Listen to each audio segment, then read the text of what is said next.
I'm Lucy Joyce and I'm a wildlife artist.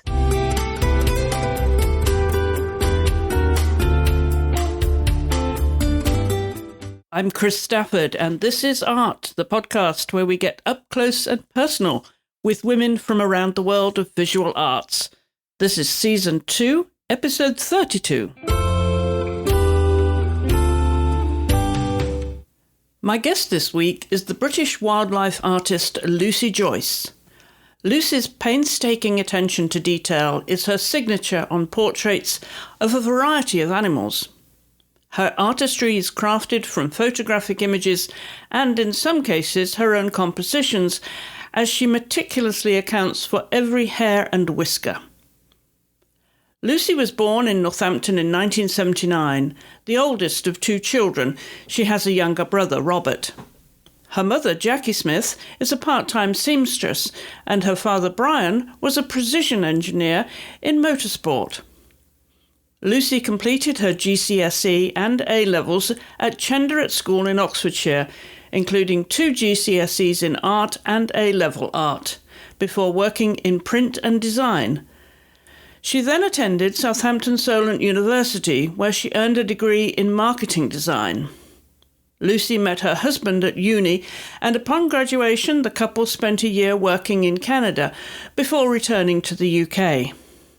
After the birth of her 2 sons, Lucy returned to her art and built a clientele for pet portraits. In 2016, she became a full-time artist and now has commissions for her wildlife and pet portraits that extend far into next year. Lucy lives near Newbury in Berkshire with her husband Simon, 2 sons Jack and Charlie, and 2 Cocker Spaniels. Lucy, welcome to the podcast. Hello. Well, wildlife artist, pet painter as well. You do so many different things and wonderful animal portraits. And you must be an animal lover. Oh, we've always had pets for as long as I can remember. And we have, in our house now, we have 2 dogs, a cat and 2 snakes.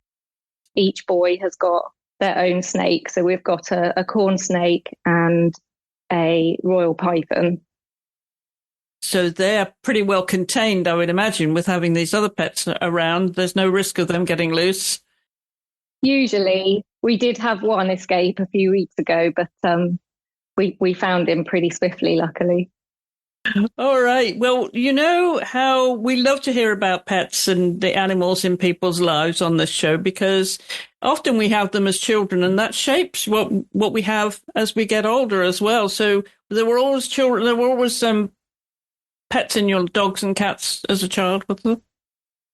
Oh, yes, we always had cats growing up. So, very used to having animals around. And then the boys had their snakes from quite young, and we got a kitten. And then I started doing pet portraits, and we hadn't really considered getting a dog. But after a few years of drawing pet portraits, which are obviously mostly dogs, I just said to my husband, I can't keep drawing these beautiful faces anymore without having one of my own. So then we got Coco, and then last year we got Red. So they're now 4 and 1. So what did you have as a child then? You said just cats. Were there no dogs? Were there horses? No horses. No, just cats growing up. Oh, and a hamster. Let's not forget the hamster. Everybody has to have a hamster, yeah. So it was a natural progression for you then, was it, to actually be painting animals? Not really. It kind of happened accidentally. I didn't draw or paint for many, many years. So I left school and I worked and I had my children. And I stopped doing any art really when I was about 18. And then I actually, it's really quite silly. I bought an adult colouring book and I started doing that one afternoon and realised that I just wanted a blank piece of paper and some coloured pencils and to just draw something, anything. So I got a picture of a butterfly, I drew the butterfly, and my husband was like, "Oh, that's actually quite good." And I just carried on drawing anything and everything, just sketched away every day pretty much. And it wasn't until I drew my mum's cat that she put the photo of the cat drawing on Facebook. And I've been fully booked for pet portraits ever since she did that. That's extraordinary, isn't it? How it came about. Well, if you listen to the show, and I know you've listened to the show, that we do like to take you all the way back to your childhood to hear how it all began, really, in terms, of your background. You were born in 1979 in Northamptonshire. Whereabouts in Northamptonshire? Well, I was born in Northampton. We lived in a little village outside of Northampton. Whereabouts were you living at the time? Near Towcester. I don't know if you know it. What was the name of the name of the village? Bugbrook was the name of the village, but that was when I was very, very small. And then we moved to Towcester, and then we moved again. So we sort of moved around that area quite a lot. And what were your earliest memories then with all the moving? I don't really know. We were always in the same sort of area. And my mum was at home with me. My brother came along a lot later. So there's a 7-year gap between me and my brother. My dad worked at Silverstone Circuit. So we had to stay in the area locally so that he could get there for work. And I spent a lot of my young life at Silverstone Circuit. So I was around motor racing a lot when I was little. That was a big part of our life. Yes, I imagine it would be. And he was a precision engineer in motorsport, I understand. Yeah. Yeah. So any of that rub off on you? Were you interested in cars? Oh, I love to see them. I don't really know anything about cars, but I like to see them, and I like to watch the racing, and I still watch the Formula One, and everybody in the family still watches. Unfortunately, we don't have my dad anymore. But everybody still likes to watch the racing. In terms of what rubbed off on me, I think he was a precision engineer, so obviously everything had to be very precise and perfect. And I think my dad was a perfectionist, so I think if you look at my artwork, perhaps that's where that comes from. Yeah, that's interesting, that connection. Well, I'm wondering if you were drawn to any other types of drawing, like architectural or any precision drawing, because it has translated so well to animals. Was there ever a time when you were younger that you were interested in drawing anything else? Yes, when I was a kid, I would draw anything, houses or landscapes, or it wasn't just animals. I would draw anything and everything, and I would make things. I was very arty.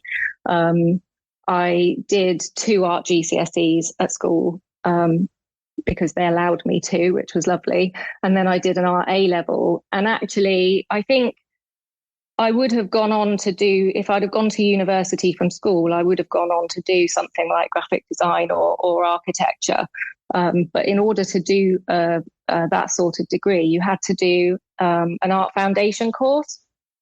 And I'd signed up for the art foundation course, and I went to the interview, and they were not very nice in the interview, which was a bit off-putting. I think they were probably reading out the week, which is, and quite rightly so. I was floundering a bit and didn't really know what I wanted to do.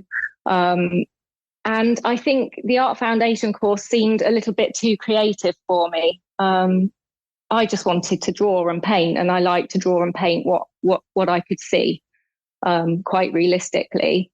And I think sometimes I think maybe I should have gone through the art foundation course to get to the graphic design degree or something like that, because I think that probably would have suited me quite well. But I actually chose a different path. I chose to go to work, and I went to work for a couple of years instead. Were your parents steering you in any way, or did they leave you to make your own choices? No, they left me to make my own choices. I think they were possibly a bit disappointed at the time that I wasn't aiming for the university place. But they always supported me no matter what I wanted to do. And actually, I went and I worked for 2 years and then decided to go to university. So I did get there in the end. I just took a little bit of a different route. Tell me what you did then when you left high school. Was that secondary Baptist school? Yeah, secondary. Which school was that? A school called Tenderet in a village called Middleton Cheney near Banbury, Oxfordshire. So what did you decide to do then when you were in high school? Because you could have gone either way, as you said, but you chose to go to work. Yeah, I did. I thought at the time, I'll just go and I'll learn on the job. So actually, an opportunity came up at a print and design shop locally. And so they gave me some graphic design training, and I spent a year with them being trained in all things print and design and marketing and graphic design. I learned a lot. And then I spent a year working for a training course, a training company. And they ran training courses in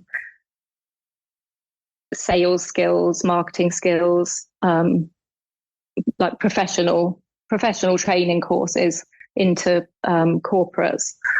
And they sent me on lots of training courses, which was great. So again, I learned a lot in that job. But I think 2 years of doing those jobs, I gained so much confidence. I think I wasn't ready to go to university at 18. And then 2 years of working, I gained so much confidence that then I said to my mum and dad, I think I'd like to go to university now. And they were really pleased. So I chose a course and off I went to uni. And there you were. But you also spent some time in Canada. Where did that fit in? So Canada. So I went to university. I did my 3-year degree in Southampton. And then I met my now husband, Simon, at university. And we met in the snowboarding club. And he had his idea was to leave university and go and do a ski season, like a gap year after university. And I said, well, why don't we go and spend a year in Canada? Because you can get a year's student visa when you finish university, and go and have a year in Canada, and we can do the ski season and the summer season. So we spent a year in Canada, but that was touristy jobs. We just, we worked in hotels and restaurants and jobs like that, which was amazing. I mean, it's such a beautiful country. It was very difficult to come home. So I came back and I worked. First of all, I did some time in recruitment, which wasn't for me. And then I moved to a publisher who were based in Winchester. They were a publisher of mind, body and spirit illustrated books, really beautiful books. And I worked for them for a few years until we had our first child. What kind of things were you doing there then? Were you applying your art degree or your art interests in the jobs? A little bit, I suppose, more so in the publisher, obviously not in the recruitment agency, but in the publisher, because it was a small business, you got involved in lots of elements, which was really nice. And I was involved in the sales and marketing environment. And although I wouldn't be designing anything, you'd still be involved in seeing the process. So I'm wondering what kind of a child we would have found Lucy to be. Were you a little bit shy, perhaps, as a young child? Maybe a little bit. A little bit shy. What kind of things were interesting you? What were you curious about as a young child? I spent a lot of time drawing, and art was a massive part of my growing up. And even when I was doing my GCSEs, I remember spending all my time on my bedroom floor, creating stuff and drawing and painting. And that's what I mostly filled my time with, I guess. up until the age of 18. What else did I like as a child? I mean, obviously the usual. And you inherited some of this, though. I understand your paternal grandfather was an artist. What did you know about his work? Oh, very little. My dad's dad, he unfortunately, he died quite young. So most of what I've heard is from my dad's older brother, who remembers more than my dad does. And he says that he was a perfectionist. He would often screw up his drawings and throw them in the bin. But he said they were really good. We couldn't understand it. And apparently he went and he did an evening course at college. So they lived in Northampton. My dad grew up in Northampton. And he went and signed up for an evening course. So he just enjoyed drawing as a hobby, but apparently nothing ever got framed. But you have some cousins who are also artistic. I do. I have a cousin who lives in New Zealand. So a lot of our family moved to New Zealand and there's a lot of family in New Zealand. And my cousin, Simon, he paints. So you've got it in the family. Now, what about your children, your two boys, Jack and Charlie? They're both teenagers now. Have they inherited any of your art interests? No, I can't get them to hold a pencil. No, they can draw, I mean, everybody can draw. They can draw, but they wouldn't choose to draw or paint or do. I've tried. I've asked them to come and draw with me. They're not interested. They're interested in skateboarding and the Xbox, mountain biking. I like being outside, I can't complain at that. Now, you mentioned that you met Simon, your husband, whilst you were at university. When and where did you get married? So we met at university. We obviously went to Canada for a year and we came back and we went back to Southampton because we'd met in Southampton and we liked it. So we moved back to Southampton. And we got married a couple of years later in Northamptonshire, near where I grew up. And is your husband at all artistic? No, but he's got a good eye. So he's quite useful because he'll tell me what he thinks looks good and what doesn't.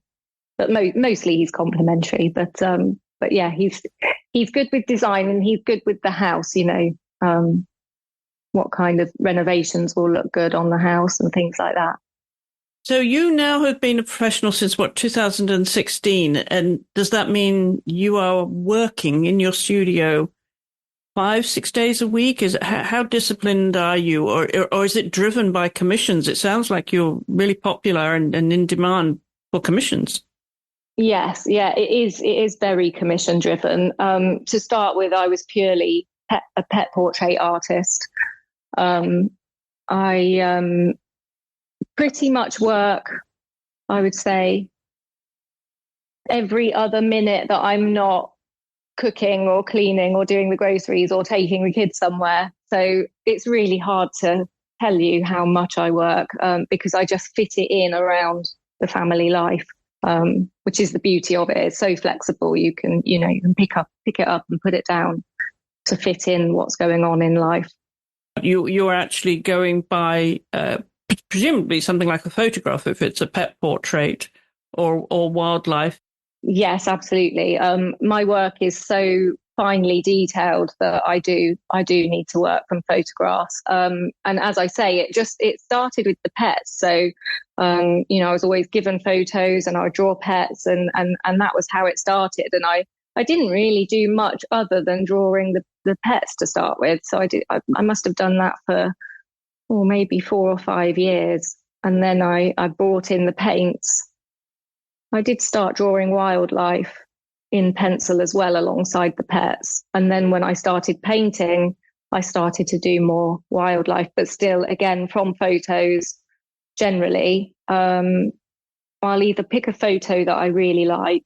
I just know instantly when I see a photo whether I want to draw it or paint it. But sometimes I will make up the painting from many photos. I'll take lots of inspiration from all sorts of places and then build what I want. And that takes up, I find that takes up a lot of energy, much more than, with the pets, you're given a photo, so it's there in front of you and that's what you do. But when you're creating something from scratch, it's a whole different process. But it's nice to be able to work on both. Yes, obviously that photographic reference is important in many ways. I'm wondering if you take your own photos too and work off those. I have done. Yes, absolutely. I've got a few drawings that I have taken the reference photos for. So I did a tiger years ago, actually, when I first started. I took a photo of a tiger at Marwell Zoo. Unfortunately, I haven't been on safari or anywhere further afield to be able to photograph in the wild. But it takes such a long time to get a photo that you want to draw, and there are so many amazing photographers out there that I tend to do a lot of searching online, on Instagram. A lot of the wildlife photographers, as long as you ask permission, are very happy for you to reference from their photos. So that's really useful. But it is nice when you've taken the photo yourself. A funny thing happened actually with my giraffe painting, Century. I took the photo for that and I painted him. And when I sold the painting, the family said that they'd met this giraffe called Century at Cotswold Wildlife Park, and I said, "Oh, that's funny. I took the photo at the Cotswold Wildlife Park, and actually, it turned out it actually was Century." The Century's keeper got in touch with me and said, "I think that you've painted our giraffe called Century. Would you like to come and meet him?" And so we went, and actually, the family who bought the painting also came along as well. We all went along and met Century, which was lovely. We've had wildlife photographers on the show here, so maybe there's some there that will inspire you too. So scroll through our Instagram. Oh, I've no doubt. I will do. Now, you're working, as you say, in pencil, in pastel and paint. Which kind of paint do you prefer, Lucy? So I started in acrylic, partly because I'm so impatient and acrylic dries really fast. But recently I wanted to give oils a go. They do just have a beautiful quality. So I painted my first oil painting earlier this year, and I do love working in the oils. It's completely different to the acrylics, but there is something particularly lovely about them. So I think I will just continue working in both. I'm wondering, though, when you said you're impatient, often we find as artists that it slows us down and makes us more patient, makes us be still in the moment. Do you think your art has changed you in any way? What would you say you've learnt from being an artist? I definitely feel more balanced when I'm sat drawing or painting. And like you say, it definitely slows you down. And it's the only place that I do have patience, really, because people are always commenting on my Instagram posts and saying, "Well, you must have so much patience to draw so finely detailed." And I think it's really funny because I'm not a patient person at all. I think all of my family can vouch for that. But that is the one time that I will sit quite happily for hours and hours. It's definitely a happy and calm place. It's therapy, I think, art in any format. Quietens the mind, doesn't it? Yes, it does. Yeah, absolutely. And I feel very lucky to do a job that is that meditational.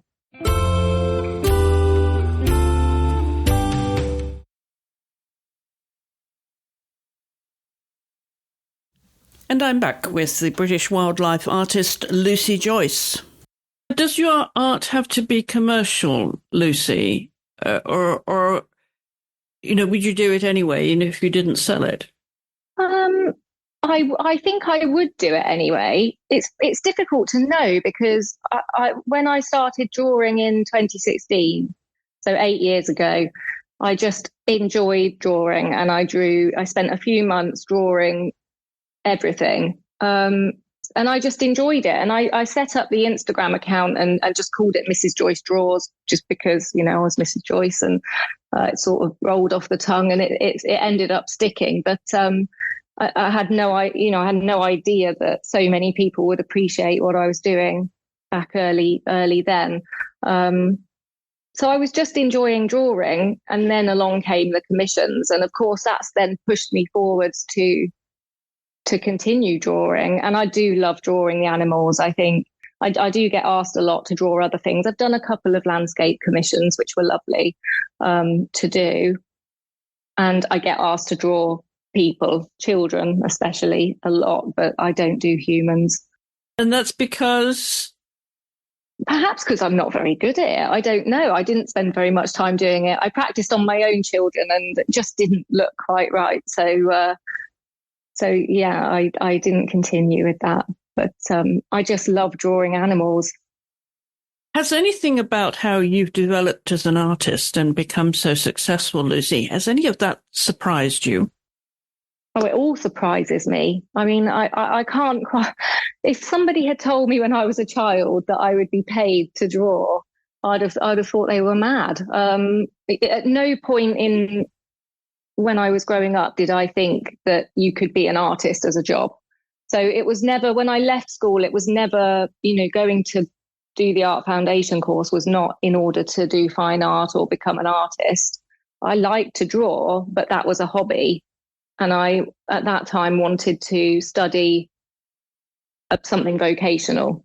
So if I'd have studied the Art Foundation, it would have been to go on and do graphic design or something like that.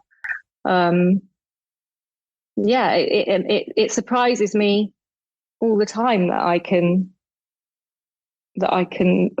earn money out of my drawings. It's amazing. But social media has really been to thank for that.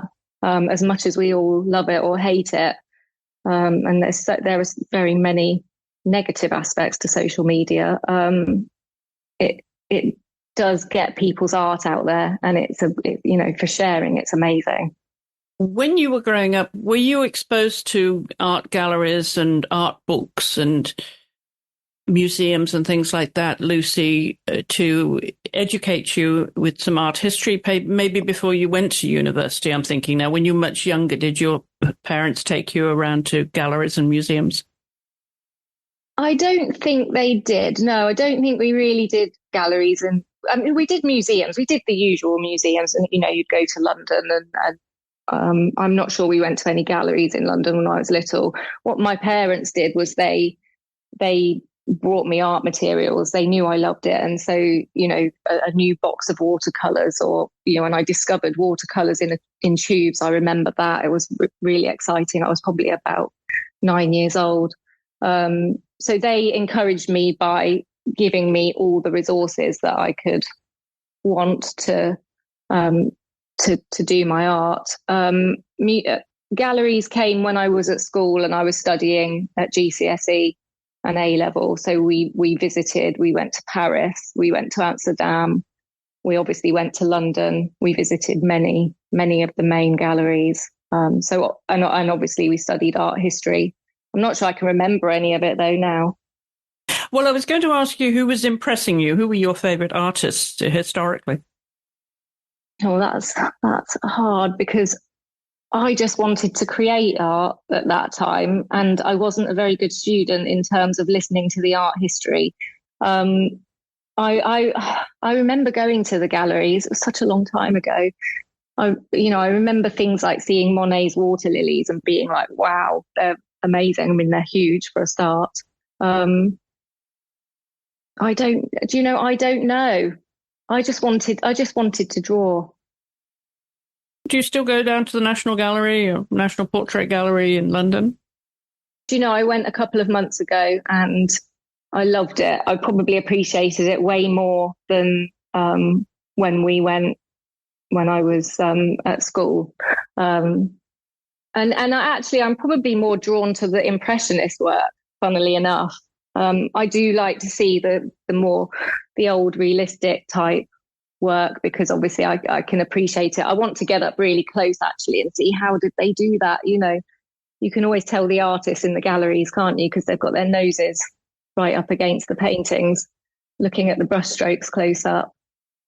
My style is to draw realistically. I draw what I see, whether it's from still life or from a photo.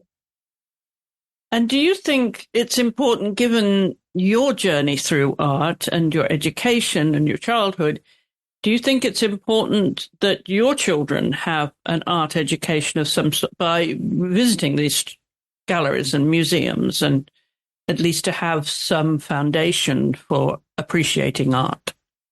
I would like them to.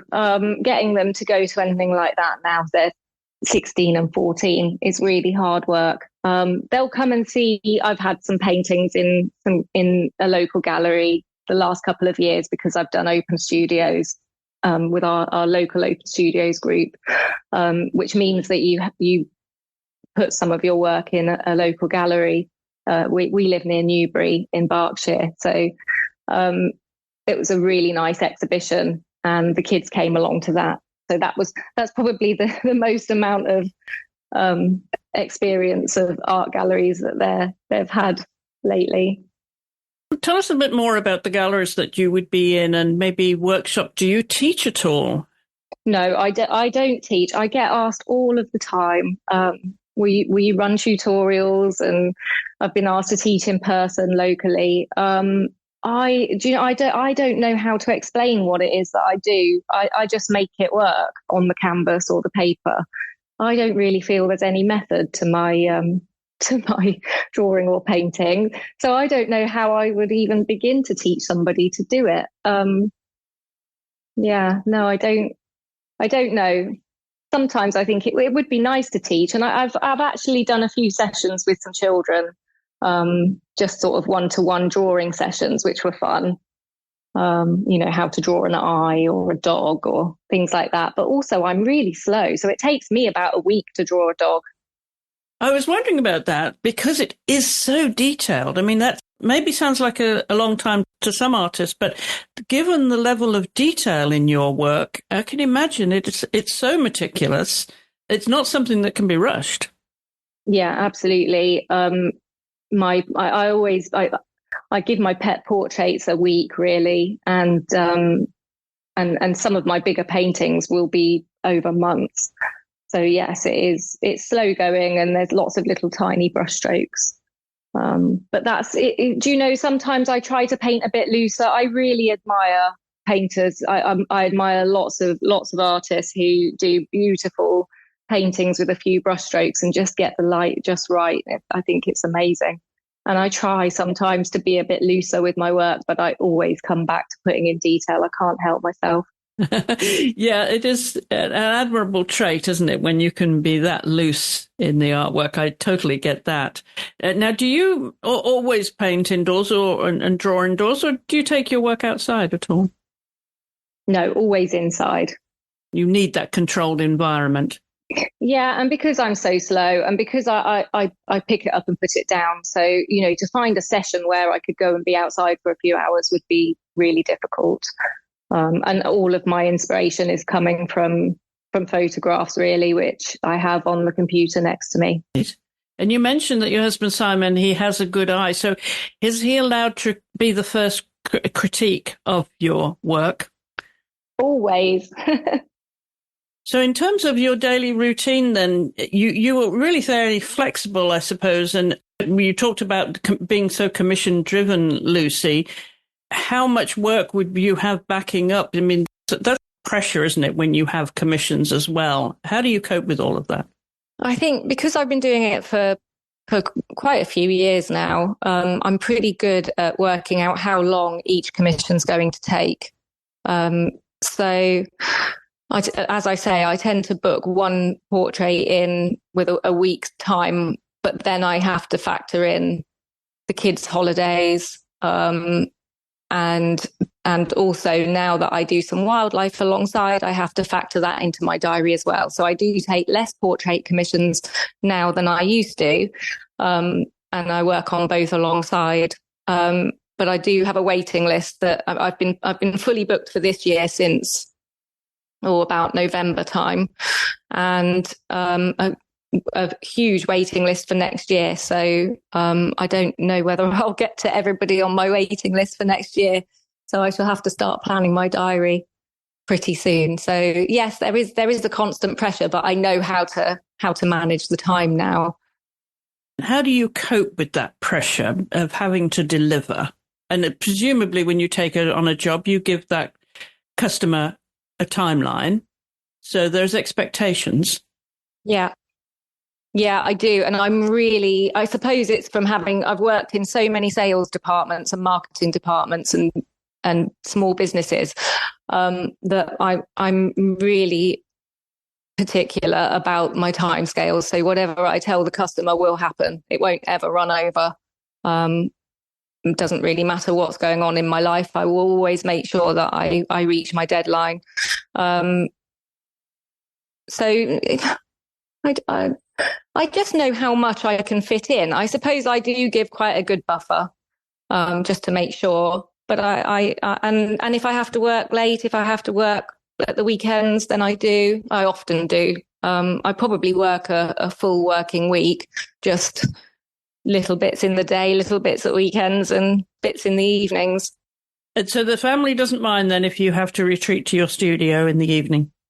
No, we have quite a good setup. My husband does Ironman triathlons, and so he spends a lot of time training. The children now are quite happy to be left to their own devices. So I think they're actually quite happy when I'm at my easel, because I'm leaving them to do whatever they want to do. So no, everybody's happy doing their own things. So really, holidays for us is the quality time, because we're actually all back together. When we're at home, we're all off in different directions, doing different things. Are you sporty at all? I've always enjoyed exercise. So I used to do a lot more. I used to cycle and swim a lot and run a lot and go to the gym. And then I got the dogs, and now of course I've got 2 Cocker Spaniels. I have to walk them every day. So I get outside for at least an hour's walk every day. So I suppose I'm probably quite fit from walking. But no Ironman for you then? No Ironman for me. I think they're all crazy. Now, given the nature of your work and the immense output that you generate, Lucy, I'm wondering if there's a book in your future. Oh, I don't know. It sounds like a lot of work.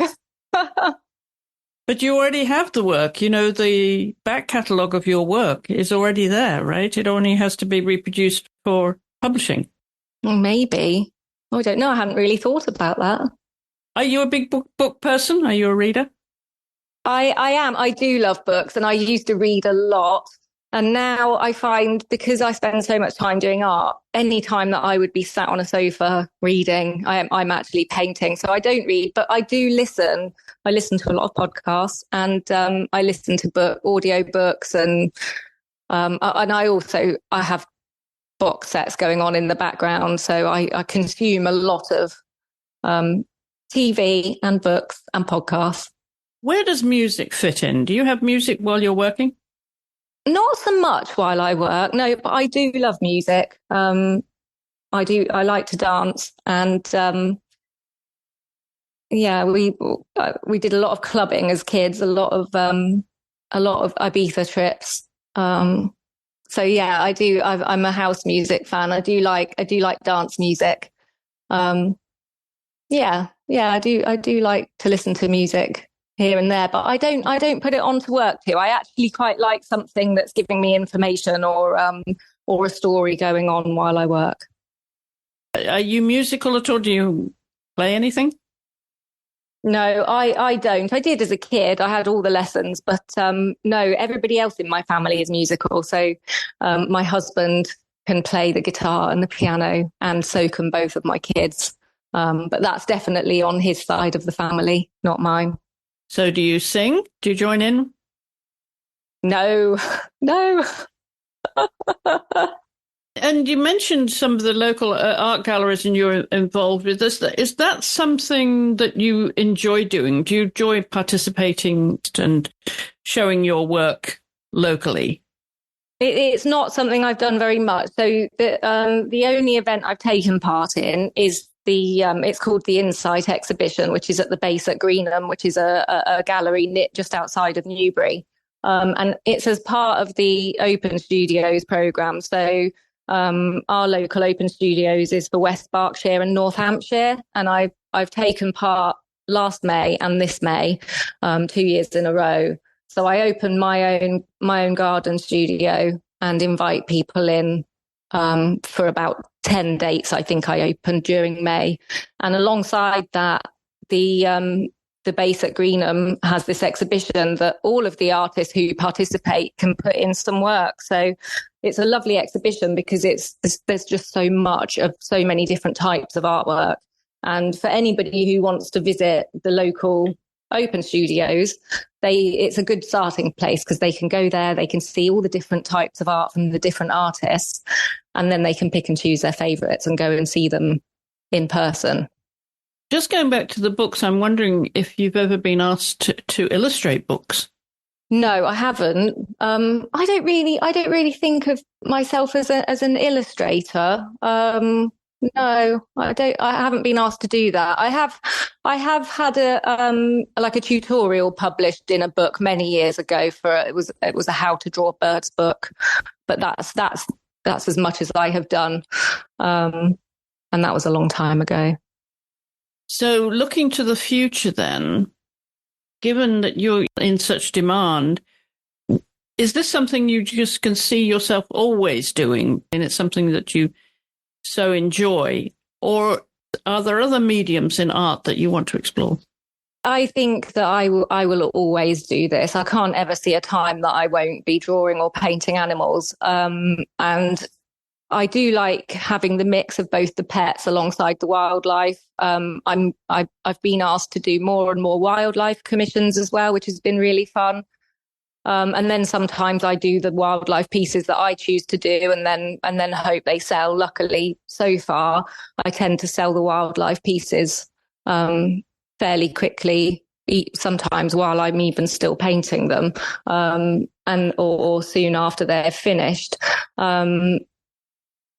So no, I enjoy drawing and painting the animals. I do like, as you know from our conversation, I do like challenging myself to try new things. So I started with the pencil and then I moved into pastels as well. And so I now do both. And then I moved to the paint. So I've tried acrylics and I work in oils as well now. So I do like to change things up and try different things.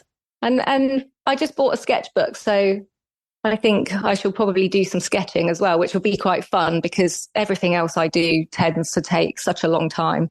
To get a sketchbook and be able to sketch a bit faster, I think will be quite fun to do alongside. So there's always new things. And I think when you look on Instagram and there's so many artists out there, it's hard not to be inspired by everybody that's out there. Do you like the idea of going on safari somewhere and taking your sketchbook or maybe taking your easel? Yes, one day we will do it. But that would maybe be a different kind of inspiration, I would imagine, if you're just sketching and then have that kind of reference for your detailed work. Yeah, I mean, that would be amazing. And I think just seeing wildlife in their natural habitat, there is just nothing like it. We lived in Canada for a year, and when we did finally see bears, it was just the best experience. There is nothing like seeing wildlife out in its own natural habitat. So I would love to. Which has been the most challenging animal for you to draw? I'm painting a horse at the moment and it's really difficult, but I think probably because this is one that I'm creating myself. I'm using many, many reference photos to help me sort of put this pose together, how I envision the horse to be. What else has been hard? I don't know. You seem to find every hair on an animal somehow. It's extraordinary, the level of detail, Lucy. And obviously, it's so instinctive in you now. It's such a passion that I'm looking forward to what you will do in the future, because the world is your oyster. And I like the idea of you going on safari and doing some of your work au plein air. And there's lots of possibilities for your artwork, I think. Yeah, it is. There's so much. There's so much inspiration out there, and there's, with the animal kingdom, I mean, it's enormous. So there's always endless inspiration. Yes, well, the very best of luck with it. It's absolutely beautiful. And if anybody is listening has not found you on Instagram, as you say, they can find you at Mrs. Joyce Draws, and we'll put a link, of course, in our show notes to your Instagram and also to your website, because you have a lot of work on your website. Yes, I do. Yes. Yeah. I'm on Instagram. Mainly Instagram is for my most current work, really. I am on Facebook and TikTok as well. And then my website is a good place for information too. And there are videos of you working too. Yes, I make a lot of reels for Instagram. Which I think has really helped my Instagram account grow. I quite like making the reels. They're quite fun to do. Yes, they're fun to watch.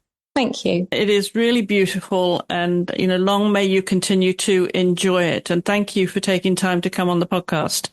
Thank you, Chris. Thank you for asking me. Don't forget to scroll down the show notes for links to Lucy's website and her social media, as well as the full transcript of this episode. You'll also find a link to our Instagram account where you can leave your comments, questions, and suggestions for guests. As you know, we always love to hear from you. And if there's a particular episode that you've enjoyed, don't forget to share that with a friend who you think might enjoy it too.